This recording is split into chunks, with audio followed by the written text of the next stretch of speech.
जम्मू के बगैर सरकार बना लेंगे। मान लीजिए जम्मू सारा मैंडेट बीजेपी को देता है तो क्या करेंगे? और आपको क्या गारंटी है नेशनल कॉन्फ्रेंस गुपकार छोड़कर बीजेपी के साथ सरकार नहीं बनाएगी? How are you so sure? I can't be sure. DDC में आप इतना लड़े, असेंबली में नहीं लड़ेंगे? अच्छा, एक मिनट, डीडीसी में लड़े, जो कुछ किया, मगर पिछाड़ दिया इनको। नहीं, लेकिन आपस में लड़े। ठीक है, लड़े, ठीक है, डेमोक्रेसी है। असेंबली में भी यही करेंगे? कोई बात नहीं, असेंबली में भी यही कोई बात नहीं, हम कोशिश करेंगे कि कम से कम लड़े, लेकिन लड़ेंगे आप? हाँ जरूर। कि ऑर्डर निकालने की क्या जरूरत है भाई? तिरंगा तो दिल में होता है, दिल से चढ़ाना होता है, ऑर्डर लगा के नहीं चढ़ाएंगे। लेकिन ये तो एक प्रोग्राम है कल्चरल मिनिस्ट्री का, तो उनको फिर ऐसा बताना चाहिए। In Kashmir, no, in Kashmir it is not like that. In J&K ये है, ऑर्डर है, आपको करना है। वहां तो डंडा लेके खड़ा हो जाता है, आपको करना है, दैट्स नॉट डन। क्योंकि यहाँ पे तिरंगा 1947 से हमारे पुरखों ने उठाया है। डॉक्टर फारूक साहब के ऊपर फिर से दोबारा इसको कोशिश की जा रही है for political gains in the country. अरे उनने कश्मीरी में in his own jovial language उनको पूछा गया कि भाई तिरंगा के बारे में आपके क्या ख्याल है? तो उनने कश्मीरी में बोला गहरे लगे, बोला घर में लगाओ। तो उसको आप अब पकड़ो, किस तरह बोले? उसने कहा जाओ अपने घर में लगाओ, मैंने लगाता। जब तक 370 की बहाली नहीं होती हम इंतखाबात में हिस्सा नहीं लेंगे। जब तक 370 को लेकर हुकूमत अपना रुख क्लियर नहीं करती तब तक हम किसी सियासी अमल में शामिल नहीं होंगे। ये तमाम बातें गुपकार अलायंस ने उस वक्त की थी जब गुपकार अलायंस की बुनियाद पड़ी थी। बुनियाद पड़ते वक्त गुपकार अलायंस में जम्मू कश्मीर पीपल्स मूवमेंट भी थी, जम्मू कश्मीर पीपल्स कॉन्फ्रेंस भी थी, मुजफ्फर हुसैन बेग भी थे, और भी कई चेहरे 5 अगस्त 2019 से पहले नजर आए थे। लेकिन जो जो वक्त आगे गुजरता गया, हालात बदलते गए, जो शुरुआत जम्मू कश्मीर अपनी पार्टी ने की थी दिल्ली जाकर मरकज से बातचीत करके, उसी शुरुआत को आगे बढ़ाने का काम ऐसा लगता है वादी कश्मीर की बाकी तमाम सियासी जमातों ने किया है। आज हालात यहाँ आ गए हैं कि जो जमातें कल तक ये कह रही थी कि अगर 370 की वापसी नहीं हुई तो हम किसी सियासी अमल में शरीक नहीं होंगे, वो तमाम सियासी जमातें आज ये कह रही हैं फ़ौरन इंतखाबात कराइए ताकि ये पता चले कौन कहाँ खड़ा है। बात किसी भी तरीके से कहिए, आप कहने की ये कोशिश कर रहे हैं कि आप इंतखाबात कराइए और हुकूमत बनाइए। ये राय जो है वो आम आदमी की है। मेरे साथ अवामी नेशनल कॉन्फ्रेंस के लीडर और जम्मू कश्मीर में एक दौर और एक वक्त में एक ताकतवर चीफ मिनिस्टर GM शाह के सुपुत्र मुजफ्फर शाह हैं। आइए इनसे बातचीत करें। शाह साहब, सबसे पहले बहुत बहुत शुक्रिया वक्त देने के लिए। शुक्रिया जुनैद साहब। आप शुरू हुए थे, आपने कहा था कि जब तक 370 की वापसी नहीं होती, आपसे मुराद मेरी है कि गुपकार, अब आप यहाँ आ गए हैं कि यूनियन टेरिटरी में ही सही इंतखाबात करा दीजिए। जी, आप पहुँच गए हैं यहाँ। ये जो इतना बदलाव आपके अंदर आया है, ये बदलाव वक्त और हालात की वजह से है या इसके पसे पर्दा कोई और चीज़ है? इसके पसे पर्दा बहुत कुछ है। ये बात बिल्कुल सही है। गुपकार अलायंस की बुनियाद पड़ी है for restoration of article 370 and 35A। That is the basis of Gupkar declaration. और उसके बाद जब वक्त बढ़ता गया तो एक दफ़ा ये सिचुएशन बनी कि दिल्ली से at the level of the prime minister उन्होंने ना सिर्फ नेशनली बल्कि इंटरनेशनली ये तासुर देना शुरू कर दिया कि 370 का लोगों के साथ कोई वास्ता ही नहीं है, कोई राब्ता ही नहीं है। ठीक।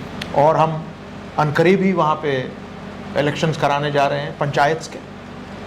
और पंचायत्स में आपको वहाँ के लोग, बिलखुसूस कश्मीर के लोग जवाब दे देंगे कि देयर इज़ नो प्रॉब्लम। जो हमने डिसीजन लिया था 5 अगस्त 2019 को, that was a correct decision, और लोग अपनी मोहर उस डिसीजन पे मजबूत कर देंगे जो लगाई बाद में लोग। जी, दैट वाज नो खिलाफ उनके पड़ी।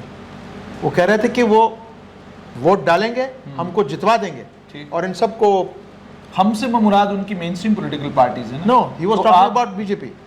नहीं, आप तो मेन स्ट्रीम पॉलिटिकल जी, पार्टी है ना, जी। तो अगर आपको वोट पड़ा है तो इसका मतलब ये है कि कश्मीर के लोगों को जमहूरियत में पूरा यकीन है, उसमें कोई दो राय नहीं, और वो ये भी मानते हैं कि हिंदुस्तान एक जमहूरी मुल्क है और हम इस मुल्क का उसमें हिस्सा कोई दो राय होकर नहीं। बड़े खुश हैं। मगर चूंकि उन्होंने 370 और 35 पे हाथ डाला था, which according to us and according to the constitution of this country, that was illogical, irrational, जो मैंने आपको बार बार बोला इसके पहले भी, and unconstitutional। ठीक, और वो मामला इस वक्त ज़ेर गौर है ठीक, before the honourable Supreme court of India. ठीक। सो जब इन्होंने एक ट्रायल किया डीडीए इलेक्शंस का, डीडीसी इलेक्शंस का, वो उसके ऐलानात वगैरह भी सरप्राइज करके डाल दिए। माने you are suppose to act within 7 days, आपको पहला फॉर्म्स भरने थे, उन्होंने कोशिश की कि ये इस चीज़ से बाहर रहें, क्योंकि हमने कहा था कि हम कोई इलेक्शन नहीं लड़ेंगे अगर आप जो आपने स्टेटहुड वापस नहीं किया, आपने 370 पे बात नहीं की, आपने 2 हिस्से कर दिए। मगर जो तासुर उनने उस टाइम में पूरे वर्ल्ड में देना शुरू कर दिया, वो पूरे वर्ल्ड में, ठीक, कि ये तो जम्मू कश्मीर के लोग तो 370 को भूल गए हैं, हमने जो कुछ किया 5 अगस्त को हमने सही किया। सो उस वक्त गुपकार अलायंस बैठी यहीं जम्मू में, आपको याद होगा, और यहाँ पर हमने डिसीजन लिया कि नहीं, अगर इसको इस वक्त इनको जवाब ना दिया जाए और 370 के नाम पर आप मैदान में ना आए तो शायद गलत होगा। तो उस वक्त डिसाइड किया गया। और जो आपने बात, मैं ये बात भी कह दूं, one of the biggest supporters of that time कि हमको इलेक्शन में जाना चाहिए वाज पीपल्स कॉन्फ्रेंस। ठीक, और बाद में आपका साथ छोड़ दिया क्योंकि आप उनकी पीठ में छुरा घूम। नहीं, तो मैं पहले ये बात कर दूं। सो बीजेपी ने जब कैंपेन शुरू की कश्मीर में, जितने भी उनके मिनिस्टर्स आए, जितने भी उनके दिग्गज रहनुमा आए, जितनी भी उन्होंने पुलिस के ज़ेर साया जितना भी उन्होंने कैंपेन किया पूरी वैली में, उन्होंने इस बात पर कैंपेन किया कि 370 जो इशू है वो कोई अब इशू ही नहीं है यहाँ। आज यहाँ लोग जवाब दे देंगे अब, और इनको यहाँ से भगा देंगे जो 370 की बात कर रहे हैं। ठीक। सो उस बात पर गुपकार अलायंस मैदान में उतरी। ठीक। ऑलराइट, और इलेक्शन कश्मीर में पूरा जीत गए। यहाँ पर भी अच्छी खासी परफॉर्मेंस रही। और वहाँ पर एक चीज़ ये हुआ कि हमारी पार्टीज में लोअर रंग्स में कैंडिडेट्स का एक दूसरे के साथ मेल मिलाप सही नहीं हुआ। डमी कैंडिडेट्स खड़े किए सब लोगों ने।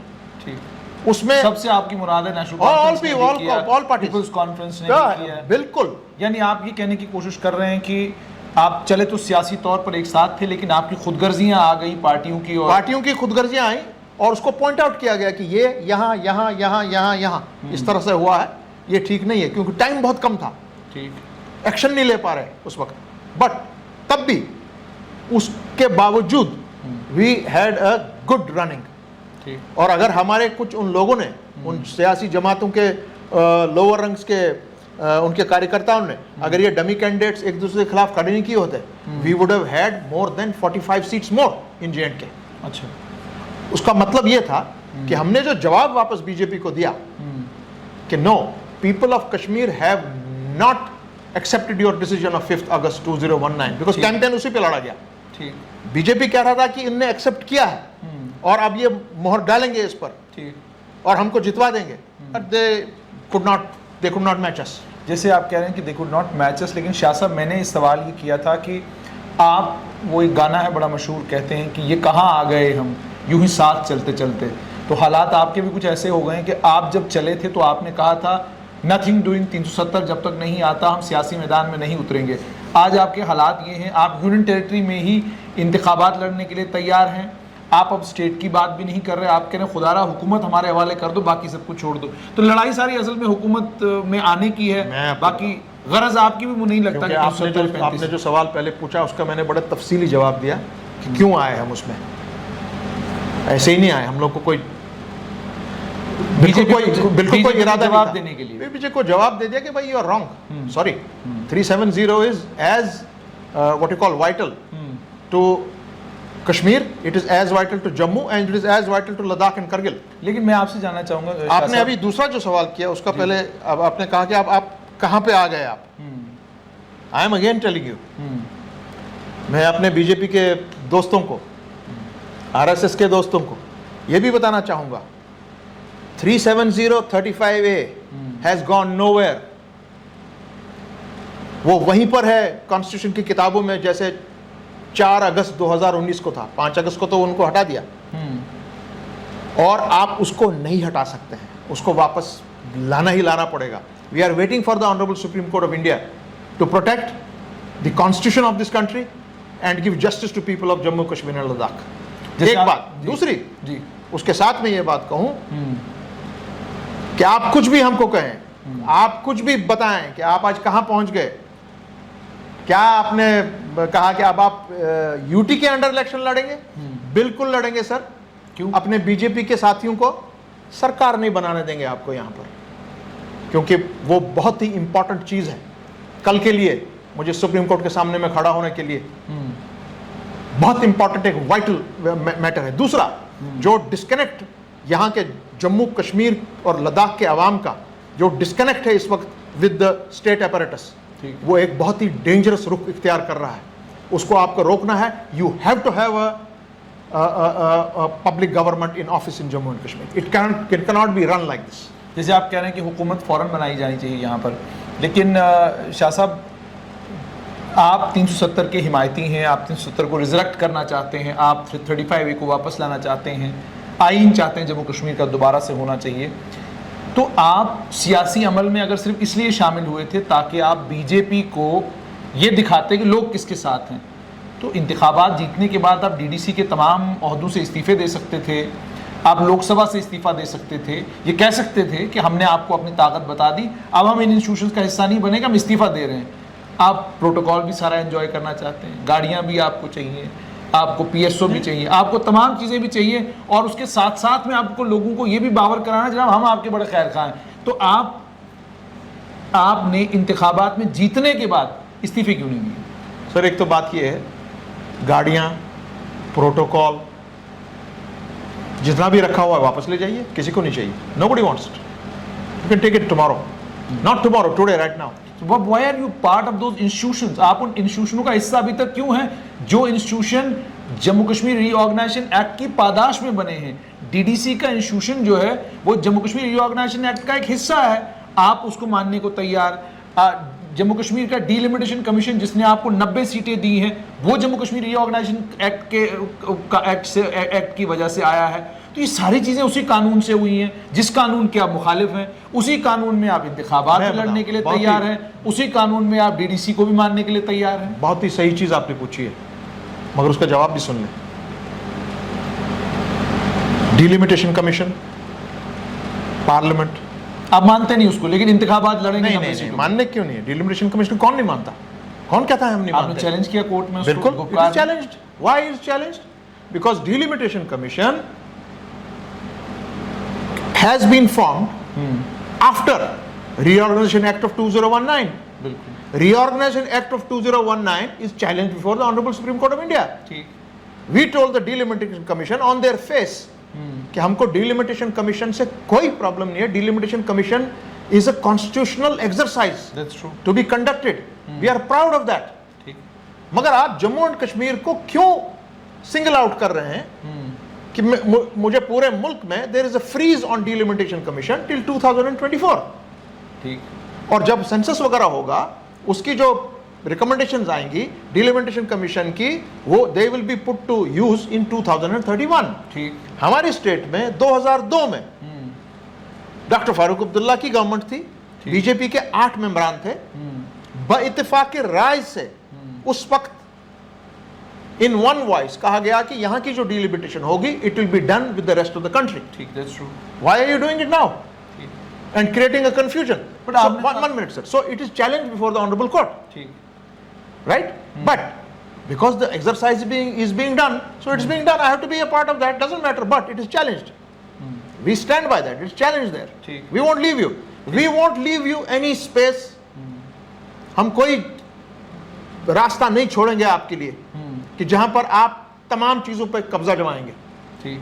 आप बहुत बड़ी इस वक्त कोशिश कर रहे हैं कि जो इलेक्शंस आइंदा आ जाएं, ऐसा समा और सिचुएशन यहां पैदा करें और किसी न किसी तरीके से मैनिपुलेट करके आप यहाँ की जो आपने ये जमातें खड़ी की हैं, नई नई जमातें कश्मीर से, जम्मू से, आप किसी तरीके से काबल करेंगे, एक गवर्नमेंट की कोशिश है ये काबल करें और दिखा दें okay here people have rejected 370 and 35A and that and going to happen, it's not going to happen, you are going to loose.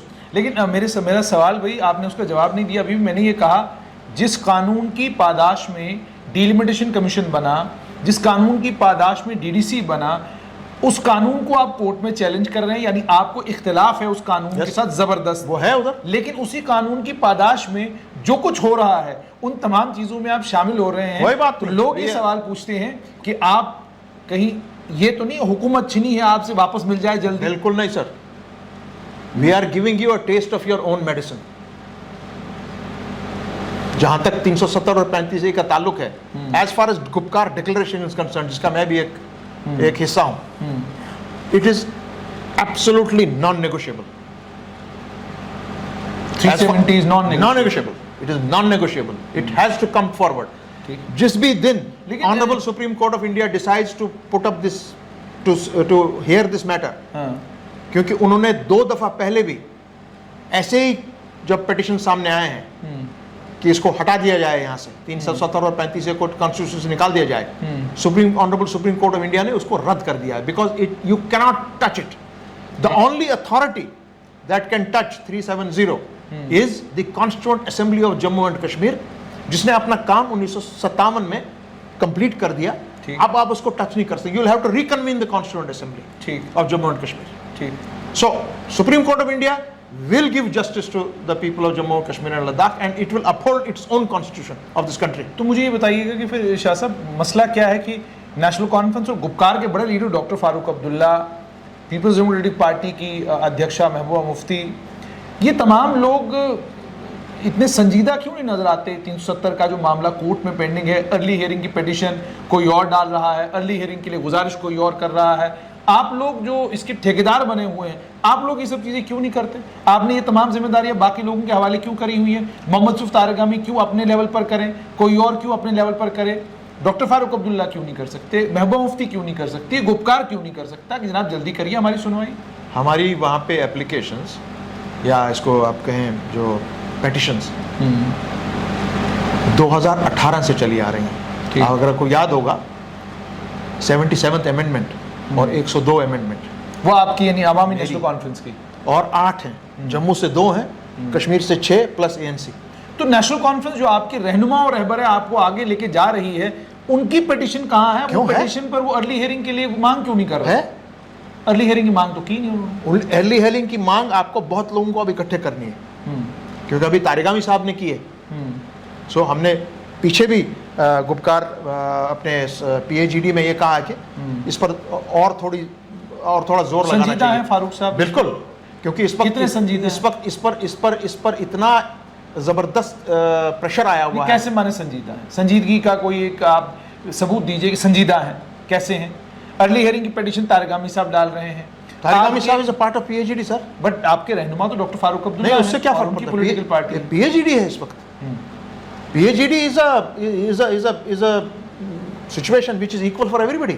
मुझे समझ आ रहा है, लेकिन अगर आप यूं कहें कि वोट की बुनियाद पे अगर तय किया जाए कि किसकी जिम्मेदारी ज्यादा बनती है, तो DDC के इंतखाबात में साबित हो गया था कि डॉक्टर फारूक अब्दुल्ला की नेशनल कॉन्फ्रेंस ने सबसे ज्यादा सीटें ली, तो जिम्मेदारी उनकी ज्यादा बनती है। लेकिन जिसकी ज्यादा जिम्मेदारी बनती है, जिसका ज्यादा फुट सोल्जर है, वो आराम से बैठा हुआ है, और जिनके पास फुट सोल्जर कम है और सियासी वजूद जिनका थोड़ा कम है, वो लोग जो 370 के मामले में बहुत ज्यादा तेज नजर आ रहे हैं। जैसे इस वक्त, जैसे हमने अभी एक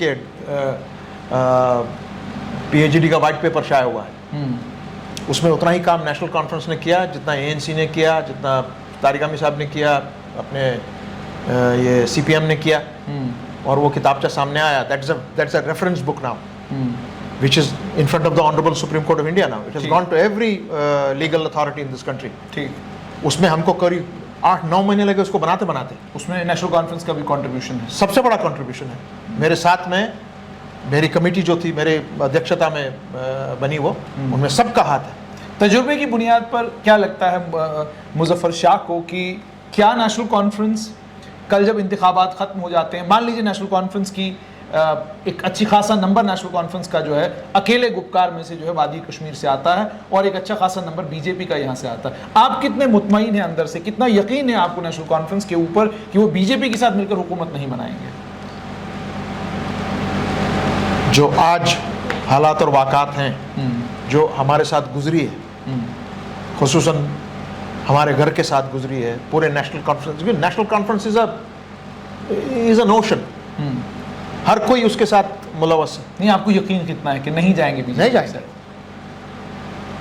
अगर आपको यकीन है तो फिर आप नेशनल कॉन्फ्रेंस का हिस्सा क्यों नहीं बनते? अवामी नेशनल कॉन्फ्रेंस की, क्योंकि जो हमारे साथ बदकिस्मती से इस कंटेम्प्रेरी पॉलिटिक्स में जो 83 में सानिया पेश आया, और जब नेशनल कॉन्फ्रेंस के 2 हिस्से हुए, तब से कश्मीर की पॉलिटिक्स कभी नहीं संभली। और मुझे उम्मीद है कि अभी आइंदा ऐसा खुशगवार माहौल बनेगा कि इस बात पर भी विचार होगा, क्योंकि हमारी जमातें छोटी नहीं हैं। एएनसी को आपको लगे कि मैं हूँ या मेरे कुछ लोग हैं दाएं बाएं, ये बहुत डीप रूटेड है। We match these political parties man to man everywhere. So जो तरीक़ेकार इख्तियार हुए 1984 से यहाँ तक के लिए, उसके लिए चूँकि हमारी वर्किंग कमिटीज़ बैठती हैं, लीडरशिप्स बैठती हैं, it's a huge matter, and let's hope कि किसी न किसी दिन इस मैटर को भी रिजॉल्व किया जाएगा। ये आई एम होपिंग। अच्छा, मुझे बताइएगा, हर घर तिरंगा को लेकर डॉक्टर फारूक अब्दुल्ला को किसी पत्रकार ने पूछा, उन्होंने कहा भाई हर घर तिरंगा, तो उन्होंने कहा अपने घर में रखो। सही बोला, वो उसने कश्मीरी में बताया उन्होंने। मुझे ये बताइए कि अच्छा, तिरंगा, मैंने वो खुद देखा। आप कहते हैं कि तिरंगा हमारी शान है और बड़ी फख्र की बात है कि अब आपको ये फ्लैग कोड इजाज़त देता है कि आप अपने घर के ऊपर भी जो है तिरंगा लगा सकते हैं। तो तिरंगा अपनी घरों की छतों के ऊपर, ये तो पूरे मुल्क के लिए एक प्रोग्राम बना है, कल्चरल मिनिस्ट्री का प्रोग्राम है, और ये 11 अगस्त से लेकर 17 अगस्त तक कल्चरल मिनिस्ट्री ने पूरे मुल्क भर में हर घर के ऊपर तिरंगा लगाने की एक मुहिम उन्होंने, तो इसे वादी कश्मीर में अनसर लोगों को ये देना कि ये आपके ऊपर मुसल्लत किया जा रहा है, ये इस तरीके की लोग कह रहे हैं कि इस जुबान का मकसद यही है लोगों को कहने का, भाई तुम पे मुसल्लत किया जा रहा है, हम इसको मानते नहीं। मैंने आपकी ज़बान से सुना है कि ये जो ऑर्डर है, जो यहाँ पर जैसे ये ऑर्डर निकाला गया कि आपके ये तहसीलदार के लेवल पर या डीडी, ये क्या इनको बोलते हैं, एडिशनल वो housing urban development department, rural development department, इन तमाम डिपार्टमेंटों को ये कहा गया है कि आप, ये मैं आपकी ज़बान से सुन रहा हूँ कि ये ऑर्डर पूरे मुल्क में लागू किया गया है कल्चरल मिनिस्ट्री का। मगर जो मैं जानना चाह रहा हूँ, मैं पूछ रहा हूँ ये कि ऑर्डर निकालने की क्या जरूरत है भाई? तिरंगा तो दिल में होता है, दिल से चढ़ाना होता है, ऑर्डर लगा के नहीं चढ़ाएंगे। लेकिन ये तो एक प्रोग्राम है कल्चरल मिनिस्ट्री का, तो उनको फिर ऐसा बताना चाहिए। In Kashmir, no, in Kashmir it is not like that. In J&K ये है, ऑर्डर है, आपको करना है, वहां तो डंडा लेके खड़ा हो जाता है, आपको करना है, दैट्स नॉट डन। क्योंकि यहाँ पे तिरंगा 1947 से हमारे पुरखों ने उठाया है। तो अगर घर पे अब, और सुनिए, मेरी बात सुनिए, और कभी आज तक तिरंगे के साथ कभी भी बेहरमती नहीं हुई है, नेवर। ठीक। और हमारा स्टेट का flag which was given through the constitution of this country, वो तिरंगे के साथ साइड बाय साइड लहराता था till 5th August 2019। ठीक। सो जब कल जो ये मामला डॉक्टर फारूक साहब के ऊपर फिर से दोबारा इसको कोशिश की जा रही है for political gains in the country, अरे उनने कश्मीरी में in his own jovial language उनको पूछा गया कि भाई तिरंगा के बारे में आपके क्या ख्याल है, तो उन्होंने कश्मीरी में बोला गहरे लगे इसे, बोला घर में लगाओ। तो उसको आप अब पकड़ो, किस तरह बोलो, उसने कहा जाओ अपने घर में लगाओ, मैंने लगाता। So you, it is up to you how you interpret it. He never meant anything bad about it, I can tell you that. लेकिन मुझे ये बताइए, मैंने देखा कि गुपकार में खासकर पीडीपी आपका एक हिस्सा है, गुपकार के लीडर और एजुकेशन मिनिस्टर जो बीजेपी सरकार के एजुकेशन मिनिस्टर थे, नईम अख्तर, अपने ट्विटर पर ट्वीट करते हैं डायरेक्टर रूरल डेवलपमेंट का ऑर्डर और लिखते हैं हर घर तिरंगा। यानी ये कहने की कोशिश करते हैं कश्मीर के लोगों को कि देखो जबरदस्ती आपके ऊपर तिरंगा लगाया जा रहा है, जबकि जैसे मैंने आपको कहा ये कल्चरल मिनिस्ट्री का। आप मतलब क्या वजह है कि कश्मीर में सियासतदानों को इन्हीं सब चीजों के ऊपर सियासत करने में मजा क्यों आता है? रावलपिंडी का रास्ता, सब्ज रुमाल, पाकिस्तानी नमक, इससे बाहर नहीं आ सकते आप लोग? कुछ सड़क, बिजली, पानी की बात नहीं? सर रावलपिंडी 80 किलोमीटर दूर है कश्मीर से, या 100 किलोमीटर, उसी के रास्ते के ऊपर करनी है सियासत। 100 किलोमीटर। यहाँ पे जंगें होती हैं तो यही मकसूद होता है पंजाब का थोड़ा हिस्सा और जम्मू एंड कश्मीर, 3 जंगें अभी तक हुई भाई। So we are very deeply connected with what's happening. लेकिन सियासत करने में आपको मजा इन चीजों में, यहाँ की सियासत 1947 से यही है। हिंदुस्तान, पाकिस्तान, अब चाइना भी है। ठीक। जम्मू कश्मीर के लोग बेचारे इस चीज के लिए मारे गए। ठीक। और बहुत ही मैं कहूँ बदकिस्मत लोग हैं। चाइना से ये जो मोहब्बत आपकी, इसकी क्या है? हमारी कोई अचानक मोहब्बत आपको नहीं, मोहब्बत हमारी कोई मोहब्बत नहीं। 5 अगस्त 2019 के बाद डॉक्टर फारूक अब्दुल्ला भी चाइना को बड़ा याद करते हैं। नहीं, आप वो ये बोल रहे हैं आपको कि आप देखिए जो आपका हमारा एक्सेशन हुआ, Maharaja Hari Singh has been very categorical about one thing. Don't touch my flag, don't touch the constitution, and don't touch the boundary. China exactly took this cue. You have touched the boundary. मेरा matter disputed है, Aksai चिन्ह उनके पास है, लद्दाख में मैं मानता हूं 2019 के बाद आपने ये किया, इसलिए मैं अंदर आ रहा हूं। आज पैंगोंग के ऊपर उसने 2 ये पुल बना दिए, आपने क्या किया उनके बारे में? That's our territory. So you did a blunder on 5th August 2019 and that's why China is there. हम ये बोल रहे हैं आपको, हमको कौन सा प्यार है उनके साथ? ठीक, कोई प्यार नहीं है, मगर चूंकि आप बोल रहे हैं कि भाई कश्मीर में ही क्यों ये हो रहा है, अरे भाई चाइना एक तरफ से खड़ा है, पाकिस्तान एक तरफ से खड़ा है, अब अफगानिस्तान भी खड़ा हो गया, यहीं पे इर्द गिर्द है और बीच में हम हैं। मुझे लेकिन शाह साहब ये भी बताइएगा कि नेशनल कॉन्फ्रेंस, पीडीपी और आप तमाम लोगों ने मिलकर गुपकार अलायंस ने डीडीसी के इंतखाबात लड़े। उन इंतखाबात के बाद जो है बड़ी सारी वीडियोस वायरल हुई जिसमें नेशनल कॉन्फ्रेंस के लीडर जो है पीपल्स डेमोक्रेटिक पार्टी को लताड़ते नजर आए। उमर अब्दुल्ला किश्तवाड़ गए, उन्होंने मुफ्ती मोहम्मद सैयद के ऊपर हमला किया। हालांकि मुफ्ती मोहम्मद सैयद की वफात हो चुकी है, लेकिन उनकी बेटी ने बाद में एक बड़ा खूबसूरत बयान दिया जिसमें उन्होंने ये कहा कि मेरी गुजारिश होगी मेरे पूरे कैडर से जो बचा हुआ है कि आप नेशनल कॉन्फ्रेंस के किसी भी बयान के ऊपर रिएक्ट नहीं करेंगे क्योंकि हम लार्जर कॉज के लिए इकट्ठे हुए हैं। तो क्या ये माना जाए कि इस अलायंस को इकट्ठा रखने में पीपल्स डेमोक्रेटिक पार्टी का एक बहुत अहम रोल है और वही पार्टी ग्लू का काम कर रही है और आप बाकी सारे जो है तड़प रहे हैं कि भाई कब मौका बाहर निकलने का मौका मिलेगा? नहीं, मैं आपको एक बात बताऊं, ईमानन आपसे कह रहा हूं, people's democratic party, national conference, Mehbooba Mufti, doctor Farooq Abdullah, ठीक, उसके बाद तारिक अमी साहब, उसके बाद मैं, ईमानन ये क्लियर डायरेक्शन देते हैं अपने लोगों को कि please we are here for a certain cause. ठीक, ये जो चीजें आपस में हमारी हुई हैं because we have fought against each other, ठीक, इसको भूल जाइए, कीप देम असाइड। ठीक, अब कॉज इज वेरी इंपॉर्टेंट। ठीक, तो डीडीसी में आप इतना लड़े, असेंबली में नहीं लड़ेंगे? अच्छा, एक मिनट, डीडीसी में लड़े, जो कुछ किया, मगर पिछाड़ दिया इनको।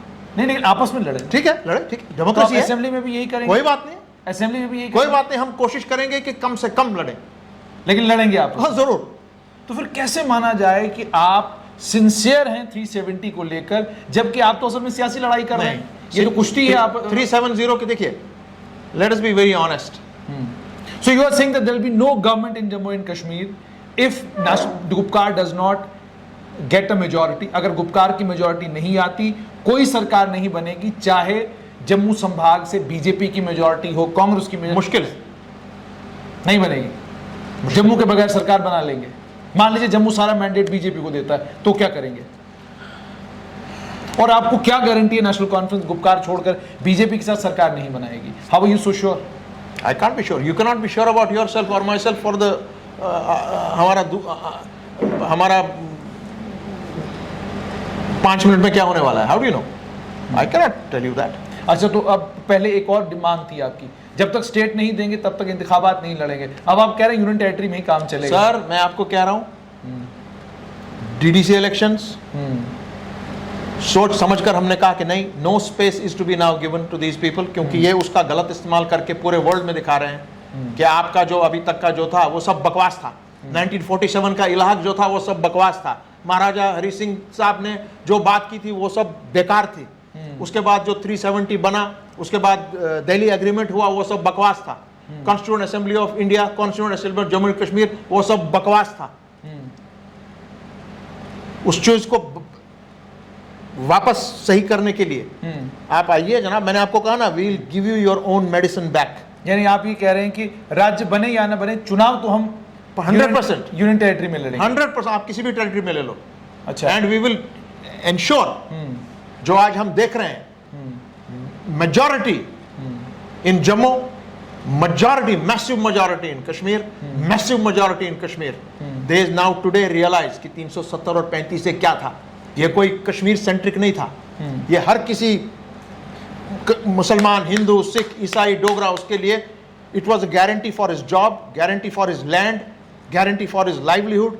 वो सब आज उनको लग रहा है कि नहीं, कुछ भी हो सकता है मेरे साथ, guarantee for his constitutional rights. सो आखिर में आपसे ये जानना चाहूँगा कि ज़ाती तौर पर ये जो 5 अगस्त 2019 के बाद का सारा सिलसिला और आज 2022 में जहाँ मैं और आप खड़े हैं कि आप इंतखाबात का इंतज़ार कर रहे हैं कि कब चुनाव यहाँ इंतखाबात का ऐलान होगा और आप उसमें हिस्सा लेंगे, तो कितनी रिफॉर्मेशन जो है वो मुजफ्फर शाह में एक लीडर के तौर पर आई है, और वो जो खलीज फारूक अब्दुल्ला, शेख अब्दुल्ला के घराने में और आपके घराने में थी, वो खलीज ख़त्म हो गई है, ये वो खलीज जो है खत्म हो गई है लगभग। I am very happy to report that बहुत हद तक खत्म हो गई। यानी आप, ऐसा लगता है एक परिवार के तौर पे अब चुनाव में जी, और अगर पूरे हद तक खत्म हो जाएगी, मुझे क्योंकि मेरे भी सीनियर्स हैं, हमारी भी वर्किंग कमिटीज हैं, पूरी हद तक खत्म हो जाएगी। अल्लाह हाफिज़ है। बहुत बहुत शुक्रिया। तो ये थे अवामी नेशनल कॉन्फ्रेंस के लीडर मुजफ्फर शाह। आपने साफ तौर पर ये सुना कि जहाँ तक उपकार का ताल्लुक है, उन्होंने कहा कि इंतखाबात में हिस्सा लेना मकसद है बीजेपी को रोकना, बीजेपी को अपने मंसूबों में कामयाब होने नहीं देना। तो बात एक साफ हो गई कि जब भी जम्मू कश्मीर में इंतखाबात होंगे, गुपकार बनकर इंतखाबात लड़ेगी। लेकिन सवाल फिर हमारा वही कि अगर डीडीसी के इंतखाबात में गुपकार बनकर नहीं लड़ सकी, तो असेंबली के इंतखाबात में इसकी क्या गारंटी है कि वाकई गुपकार बनकर इंतखाबात लड़ेगी।